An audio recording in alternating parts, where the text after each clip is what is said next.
Hey everybody, this is Jesse P. Gilmore, agency transformation coach and founder of Niche in Control, author of The Agency Owner's Guide to Freedom, and the creator of Leverage for Growth.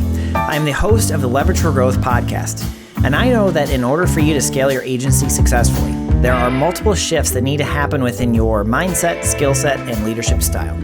I am on a mission to interview marketing and PR agency owners on their journey to 6, 7, and 8 figures and leverage the lessons from their journey to save you time, energy, and money to get your agency to the next level.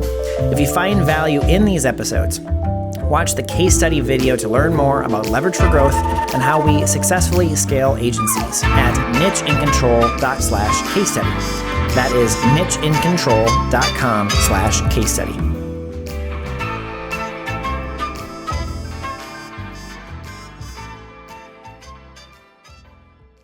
Hello and welcome, everyone. This is Jesse Gilmore, and welcome to the Leverage for Growth podcast. I have a second time with Joey Gilkey, the CEO and founder of Apex Revenue, with me today, and I'm super excited to dive into his story, picking up from where we left off last year to where he is right now. And so, Joey, I'm super excited to have you, man. What's up, man? Pumped to be here again. So a lot has happened in the last year. Do you want to talk a little bit about maybe where you were and where you are? Oh yeah, a lot happened. So I bought out a business partner. That was one thing. So lesson to all people, business partners can help you go a lot faster. They can also be an anchor to your growth. And so I think there's a couple things that are true when it comes to picking a business partner. And that is, one, do you guys have complementary skill sets, right? There should not be much overlap outside of like industry knowledge, but in terms of skill sets, that's one thing. Values is number 2. And then number 3 is same goals and trajectories for how you see this going. And, I ran into that problem. Well, it's just a problem, right? He just had a different path than he wanted to go with his life. And I had a much more aggressive growth goal. I'm, 10 years younger than him. And so we had different paths we want to go on. So I ended up buying him out.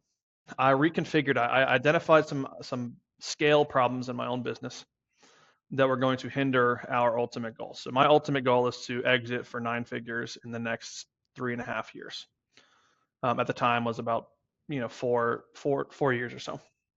And I realized that my business model could not support that endeavor. And so then I had to think more critically about what I was going to do. So at the time of that podcast, I was in the process of what I would call annihilating the business model to reconfigure it to be far more scalable and I would say far more sticky to the end user. So historically, we were a project-based company selling large projects, big, lump sums of cash. We're good at sales, so we could always do that. We could go find the big projects, but there was very little MRR, recurring revenue in the model, which if I'm trying to exit for between 150 and 225 million dollars, I need to be at a 15 million net profit EBITDA range. And so in order to do that, I need to be at that EBITDA range. I need to have predictable revenue coming in. So all that to say, I ripped a lot of things down. I laid a lot of people off, unfortunately. And then I said, I'm going to build this with the future in mind of where I really want to go with this. And so I did that. And so by about May, I completed the teardown and had the plan for the rebuild. I started partnering with a company called Phone Ready Leads, which was a proprietary technology that they built to identify, when it comes to cold calling, most people make 100 dials to talk to 4 or 5 people. They built a technology that if you make 100 dials, you talk to 25 people. So right there, 5 to 6 times the amount of conversations for the same amount of effort. Started partnering with them, started using their stuff a lot, licensed their technology for some services we were doing. And I got deep enough into using the technology that I realized if I truly want to build a moat and protect what I'm building, and I want to increase the enterprise value of the company, I need to own that technology. And so then I went on a process of negotiating how to buy that company. And so I ended up doing that. The acquisition went through in August. And so to put in perspective what I did, at the end of 2022, we had 40 employees. By May, I had 8. By now, March of this year, I have 120. Amazing. So that is the journey. I tore it down to build it back up, and have now somehow figured out how to, get 120 people to decide this is a worthwhile endeavor to be a part of. Mm-hmm. So that's a journey. And there's a lot of stuff in between that happened, obviously, but acquiring a company and integrating 2 cultures and all that stuff, building out a new office space in Knoxville to house a lot of our sales team in-house. But that's the journey, man. And it's been hard as shit, but fun as shit. Yeah. Yeah, I've been following your journey on LinkedIn, and obviously we've known each other for a couple of years. But one of the coolest things about your journey and our last conversation, you talked about versions, versions like version 2.0, version 3.0. And I think that you are also just like foreshadowing this version, which is pretty cool. At the time of that, I was starting to conceptualize. I went into a bit of a pullback season in April, so right after this podcast, where I was like, all right, let me give myself space to think. And in that time, it became very clear of where I wanted to take this. Which I think is a good lesson for people. Is sometimes you're so close to the problem and you're so busy that you can't see the true opportunities in front of you because you're just heads down and not heads up looking forward. And that's where I got to. Right, I got too busy to see the forest through the trees and really see where I wanted to go destination wise. And when that became very clear to me of where I was headed versus where I wanted to go, I had to make some pretty substantial model changes and personnel changes and culture changes. And now it has not been easy, right? Some people might be like, oh, wow, you went from 40 to 10 to 120 people. And I'm sure revenue's climbed in that time. Yeah, it has, but it's been the hardest season of my life for a number of reasons. But I also love it. I've done a lot of personal development, a lot of identity work. Who is Joey Gilkey? Who am I as a person? And that's really, really, really benefited where I am today. So that's it, man. Yeah.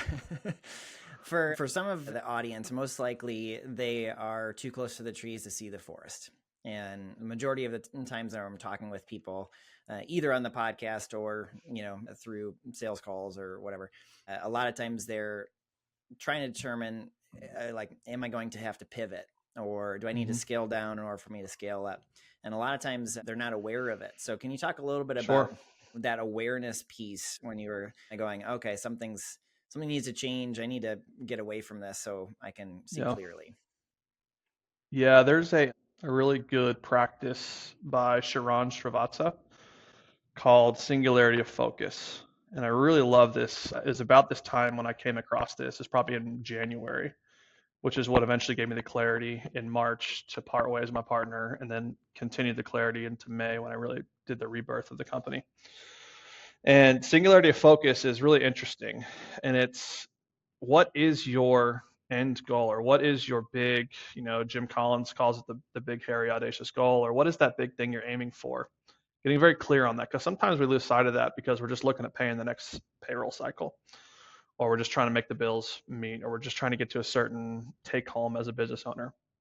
So getting very clear on where you want to go, and that becomes your singularity of focus. Now, what does that mean? That means that you are going to have opportunities, decisions, and circumstances that come your way that you're going to have to make some calls on. And what singularity of focus is it's not saying no to everything, right? It is simply saying that the singularity of focus now becomes the lens in which I look through when I make decisions. And so the thought process with that goes, when I have a decision in front of me, I have to put this lens on. And this lens says, does this decision lend to that singularity of focus, or does it not? If it does not, automatic no.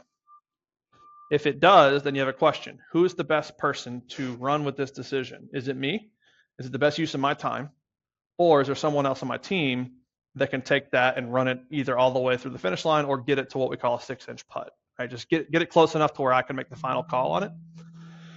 And so developing that singularity of focus, which then becomes your lens for making decisions, is super important. So the first step is, what do you want ultimately?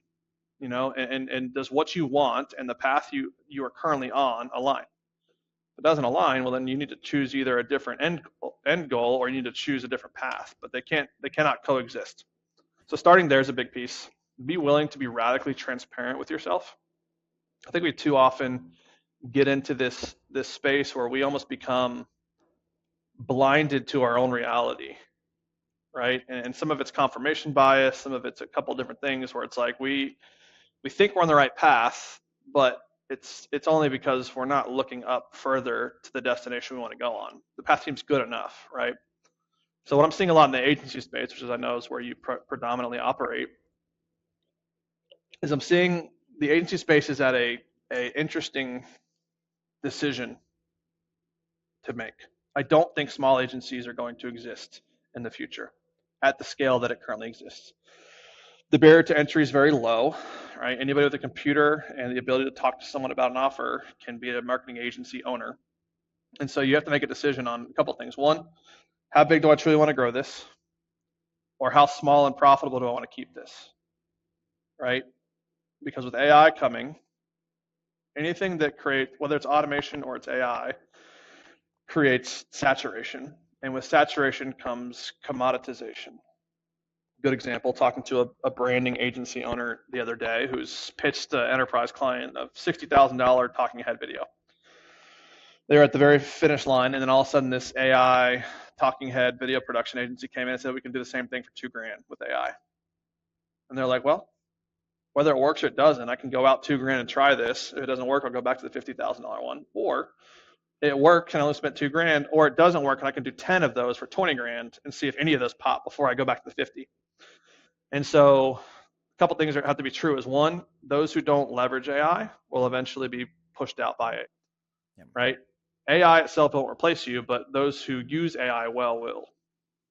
And so making a decision on how you're going to do two things. One is leverage technology to help support your service, and then two, create an incredible value proposition that makes it very difficult for people to say no to you. So those are a few things that I would offer as like, hey, as you think through this, these are some things that you really have to be honest with, because to be quite honest, and I hate that it's more of a doomsday type of approach, but it's just the reality, because as you know, like I have historically run a very large agency mastermind, right? Mostly 7 and 8 figure agencies. I'm actually sunsetting that agency mastermind because it's just not a space that I'm overly interested in. But a lot of the same conversations are happening with these 7 and 8 figure agencies where they're having to ask the same questions as a 6-figure or a startup agency. And so getting clear on your value prop, getting clear on how you're going to leverage technology moving forward, and overemphasizing profitability. You're going to get squeezed out. And so that's what I'm seeing. I think people have to be radically honest with who they are, what do they want, self-audit, be completely objective in your audit, and then pick your path. Yeah, I find that without really knowing where you're going or what you want, it's a lot harder to actually get there. And some of the things that we talk about with our agency owners is, and actually I'm having a quarterly goal setting workshop on Friday with them. Awesome. To get very clear on what's the end outcome, and can you visualize it? Is it actually personally fulfilling, or is it something that's like a pipe dream? Like you got sold on the idea of growing an agency, but you're not willing to do the things that are required to get there. And that was actually a big theme of our last conversation, the ruthless mindset of the CEO. Yeah. And that's actually one of our swag. We have this hoodie that on the front, it's this big neon. We got this, we hired this design firm.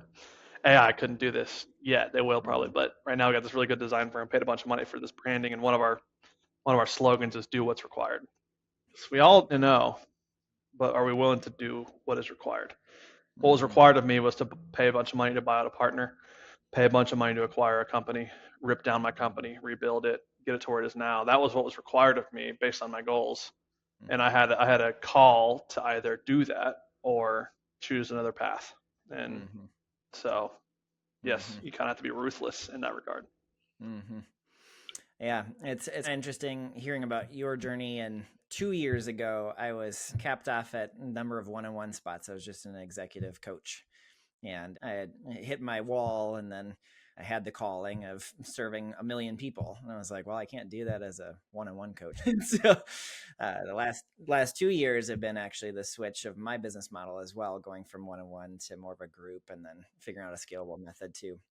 And I echo that whole doing whatever is required. And during that process, there was a month where I lost $20,000 just in 1 month. And I was like, fuck. And that goes back to doing whatever is required. And anytime that I did that soul searching and trying to figure out, am I on the right path? and kept on Yes. coming back to just keep going. And I was like, okay. So, And I think too is what is the reward, and is the reward worth it? For me, obviously 9 figures is a big sum. Building a company that does 50 million in revenue and 15 million in EBITDA is not small potatoes. And like to your point, there was a 3-month point at the end of 2023. So everyone sees the hiring of a bunch of people and assumes like all things are jolly. It's not. I mean, I had a month where I lost 120. I had a month I lost 85. I had a month where I lost 45. All in a string of 3 months in a row. And so over the course of 3 months, I lost 250 to 300 grand that I had to go find because I had payroll to meet. And so buying out my partner, buying out a company and losing 350 grand in net profit over the course of, in 1 year, I had to make the decision, do I want to hurt my personal liquidity that I've stored up and accumulated for the sake of the reward, right? Is that risk worth it to me? And I identified that it was. And so I cut a check for 300 grand and put it in the company, and I'll see it one day. I just won't see it today. And I'm willing to make that sacrifice. Awesome. So let's do a quick pivot. I know we don't have a ton of time, but thinking and taking this theme of doing whatever is required, there are a number of people that are going to watch this video that have been relying on referrals. That's a very rampant thing that's in agencies. And they may have tried Outbound before and didn't get good results, or they dabbled in it for a month and said that they tried hard or whatever. And there's a pivot that they're going to need to make, and leaning into the majority of people saying screw you or no or whatever, and they're not used to that. So can you talk a little bit about some of those foundational pieces of that switch towards Outbound, and maybe even just like a mindset that you have to have in Outbound that you might not have, just relying on referrals? The good thing about referrals is it's an indicator that you do good work, right? The fact that people are willing to put their name behind yours is huge, right? If you have that, then there's no reason you shouldn't do Outbound, because it's been proven that you do good work and that people are willing to pass it off. And so the benefit of Outbound, people think you have to choose, right? It's inbound, it's outbound, it's referrals. You don't. It all leads to more referrals, right? If I can get people through Outbound into my ecosystem and I serve them well, that will then turn to referrals, which drives my cost per acquisition down. So Outbound will likely be one of your more expensive channels to get right. But when you get it right, it is the most scalable channel that then leads to the most profitable channel, which is referrals. Okay. And inbound too, right? The more case studies you have, the more content you produce, et cetera, it drives your inbound out. But for the purpose of the argument, referrals are good. Build a business on referrals, it's great, but have an acquisition channel or two that really allows you to increase your odds of future referrals. So that's the first thing. The second thing would be, when it comes to Outbound, what we say is it's the acronym FASCOT. So think mascot with an F. And FASCOT stands for fundamentals, at scale, consistently, over time.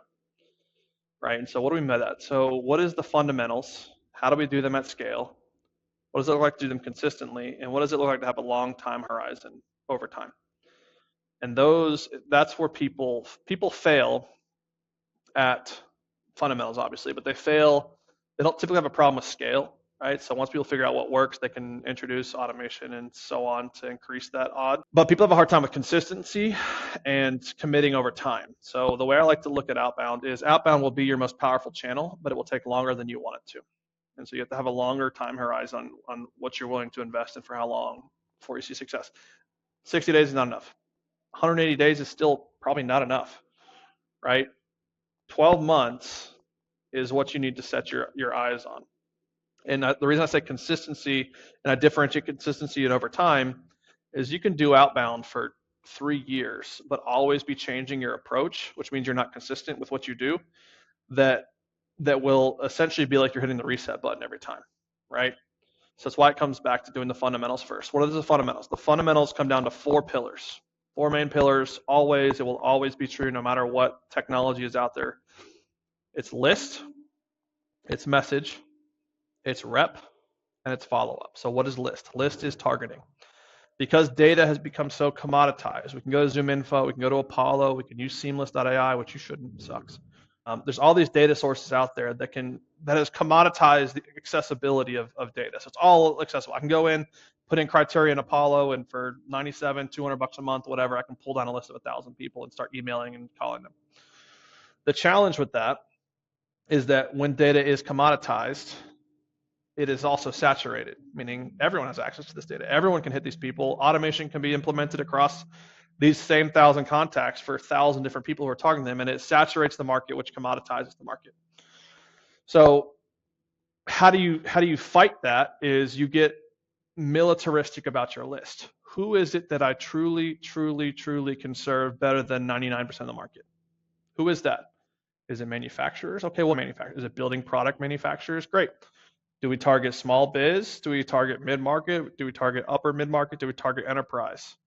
Right? Figure out, I call it the X, Y, and Z. The Y, I believe that's the vertical one, right? All right, you're probably smarter than me. The Y axis is your industry, right? The X axis is what you do for that industry. So what is are you a PPC guy? Are you a inbounds? Are you a HubSpot specialist? Are you SEO? Like, what is your thing? That's your X axis that you do for the Y axis. And the Z axis is that horizontal, which is it small market, mid market, or enterprise market? Because all of those are different sales, right? You can look at this whole thing as a matrix. So where on the matrix do you live? And really drive home what it is that makes you special from a value proposition perspective. There's a really good book. I have it on my desk at all times. It's called The Challenger Customer. A lot of people have heard of The Challenger Sale. The Challenger Customer is a better book written by the same author. And he talks a lot about commercial insights. And the whole premise around commercial insights is, what is your unique strengths? What about your unique strengths is undervalued by your prospects or clients? What about your client's business does your client not understand about their own business that makes them devalue your strengths? And the last question is, what do I have to teach them about their own business that they don't currently know, that then allows them to value my unique strengths? It's a great exercise. The book can walk you through all that. It's great. So that's list, okay? Get hyper targeted on who you serve. Then it's message. What do we say to them that helps actually communicate? That's called a commercial insight. Communicate our value proposition. Why is it that we are the best person to serve this X, Y, and Z axis intersection? So get radically transparent about and honest about your message. The next is rep. So whether you're the rep as the owner or you hire salespeople, how is it that you train, manage, and lead that rep to take that message to that list, right? And the last part is follow-up. A lot of people want leads to flow in, have a meeting, they take the next meeting, they close the deal. That's not how it works, ever. Statistically speaking, it takes 5+ follow-up touch points for 80% of your deals. So 80% of your deals will take 5 or more follow-ups. 71% of people make 1 or fewer follow-ups, right?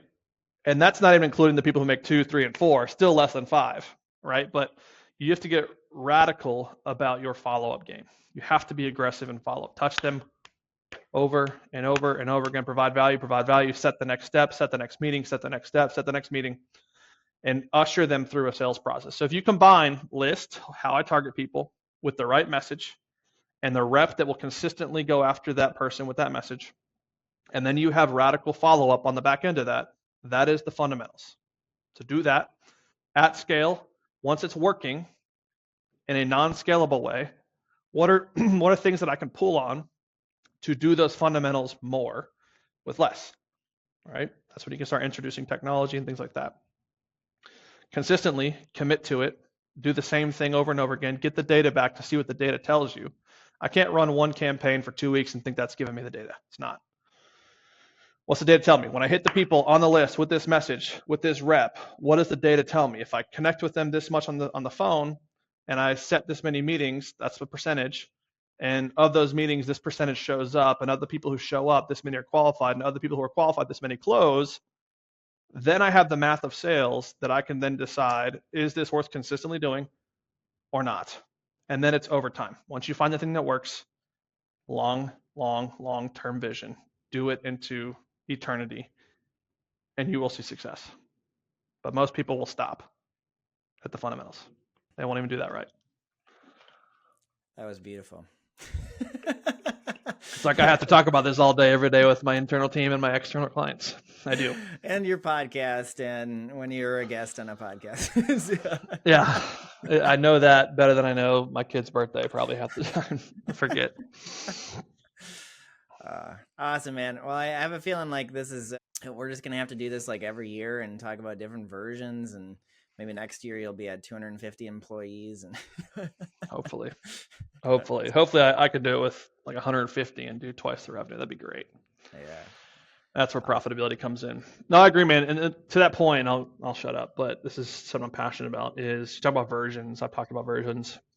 Every time that you accumulate a piece of knowledge, every time you take an action, every time you take a risk, every time you get feedback, like my whole premise is nothing is good, nothing is bad, everything just is, right? What I mean by that is if you try something and you quote unquote fail, that's not bad. Some people will categorize that in their brain as bad. Same thing, if I do something and I get great outcomes, I might categorize that as good, right? And I can get high in the highs, I can get low in the lows. Mm-hmm. But we need to change our frame. Our frame and our thinking needs to be, no, that is just a positive data point or it is a negative data point. It's not good, it's not bad, it just is. It is the data. Mm-hmm. And the data that I now have based on what I've been doing now creates a different version of me every time I show up for a decision or a risk or a pivot point or whatever it might be. So welcome the new version of you. It's a more informed version of you. It's a more data-driven version of you. And it's why you can read a book 5 times and get something different out of it every time. I don't know if you read a bunch, don't you? Over 500 business books, and I even wrote a book. And you wrote one, right? So if someone reads your book once, they'll get something out of it. It'd be great.